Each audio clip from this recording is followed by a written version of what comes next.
পারস্যের সুবাস ও কোরআনের নূর একটি ঐতিহাসিক বিশ্লেষণ। ১. ইতিহাসের পদধ্বনি সালমান ফার্সি রাদিয়াল্লাহু আনহু। গল্পের শুরুটা হয় মদিনার তপ্ত বালুচরে নয়, বরং পারস্যের সুদূর ইস্পাহানে। সালমান ফার্সি রাদিয়াল্লাহু আনহু ছিলেন প্রথম পারস্য ব্যক্তি যিনি ইসলামের সুশীতল ছায়াতলে আসেন। মহানবী সাল্লাল্লাহু আলাইহি ওয়াসাল্লাম বলেছিলেন, যদি জ্ঞান সুরাইয়া নক্ষত্রপুঞ্জেও থাকে তবে পারস্যের কিছু লোক সেখানে গিয়ে তা নিয়ে আসবে। এটি ছিল ইরানের মানুষের বুদ্ধিবৃত্তিক ও আধ্যাত্মিক যাত্রার প্রথম ঐশী স্বীকৃতি। ২. কুরআনে রুম ও পারস্য রাজনীতির প্রেক্ষাপট। কুরআনে সূরা আর রুমে পারস্যের পরোক্ষ উল্লেখ পাওয়া যায়। ৬১৪ খ্রিস্টাব্দে পারস্যের সাসানীয় বাহিনী রোমানদের পরাজিত করে। তখন মক্কার মুশরিকরা খুশি হয়েছিল, কারণ পারসিকরা ছিল অগ্নি উপাসক, মুশরিকদের মতো। কিন্তু কুরআন ভবিষ্যদ্বাণী করেছিল, রোমানরা পরাজিত হয়েছে, কিন্তু তাদের এই পরাজয়ের পর তারা শীঘ্রই বিজয়ী হবে। সূরা রুম ২:৪। কুরআনের এই ভবিষ্যদ্বাণী সত্য প্রমাণিত হয় এবং কয়েক বছরের মধ্যেই রোমানরা জয়লাভ করে। এটি পরোক্ষভাবে ইরানের সেই সময়ে রাজনৈতিক শক্তির কথা স্মরণ করিয়ে দেয়। ৩. জুলকারনাইন কি পারস্যের সাইরাস? কুরআনের সূরা আল কাহাফে বর্ণিত জুলকারনাইন চরিত্রটি নিয়ে ঐতিহাসিক ও মুফাসসিরদের মধ্যে ব্যাপক বিতর্ক রয়েছে।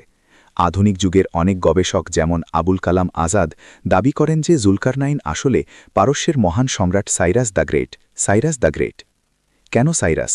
সাইরাস ছিলেন অত্যন্ত ন্যায়পরায়ণ শাসক এবং তিনি পূর্ব ও পশ্চিম দুই দিকেই সাম্রাজ্য বিস্তার করেছিলেন, যা কুরআনের বর্ণনার সাথে মিলে যায়। ৪. পারস্যের অবদান, তাফসির ও জ্ঞানচর্চা। ইরান সম্পর্কে কুরআনে সরাসরি দেশের নাম না থাকলেও কুরআনের সংরক্ষণ ও প্রসারে ইরানীদের অবদান অনস্বীকার্য।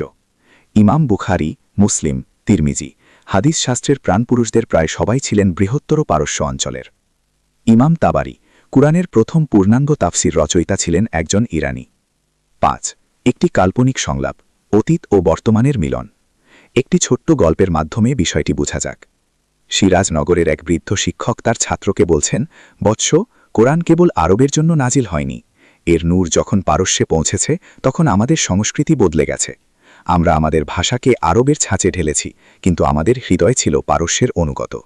কুরআন আমাদের শিখিয়েছে তাকওয়া বা ক্ষুধাভীতি শ্রেষ্ঠত্বের মাপকাঠি, কোনো বংশ বা দেশ নয়। বিশ্লেষণধর্মী সারসংক্ষেপ। বিষয়: কুরআনিক বা ইসলামিক প্রেক্ষাপট, ইরানের সম্পৃক্ততা। ভবিষ্যদ্বাণী: সূরা আর রুম, পারস্য ও রোম যুদ্ধ। ব্যক্তিত্ব: সালমান ফার্সি রাদিয়াল্লাহু আনহু, পারস্যের প্রথম মুসলিম আইকন।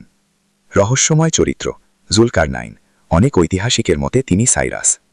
জ্ঞানচর্চা: সুরাইয়া নক্ষত্রের হাদিস, ইরানি ওলামাদের অসামান্য অবদান। উপসংহার: ইরান এবং কোরআন একে অপরের পরিপূরক হয়ে ইতিহাসে জায়গা করে নিয়েছে।